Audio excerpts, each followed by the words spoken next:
சென்னை மாம்பலம் ரயில் நிலையத்தில் இறங்கிய போது நடைமேடை ரயிலுக்கு இடையில் சிக்கி பெண் குழந்தை உயிரிழந்தது. மன்னார்குடியிலிருந்து சென்னைக்கு செவ்வாயன்று காலையில் வந்த மண்ணை விரைவு ரயில் மாம்பலம் ரயில் நிலையத்தில் நின்றது. அப்போது முன்பதிவு பெட்டியில் பயணம் செய்த சுந்தர வடிவேல் தனது மனைவி லட்சுமி மற்றும் 1.5 வயது பெண் குழந்தை ஏகஸ்தியுடன் இறங்கினார்.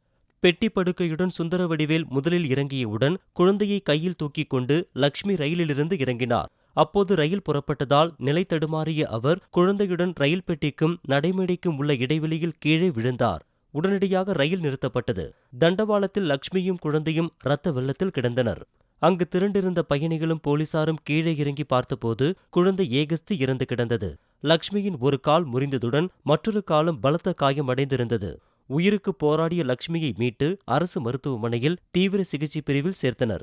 இச்சம்பவம் குறித்து எழும்பூர் ரயில்வே போலீசார் விசாரணை நடத்தி வருகின்றனர்.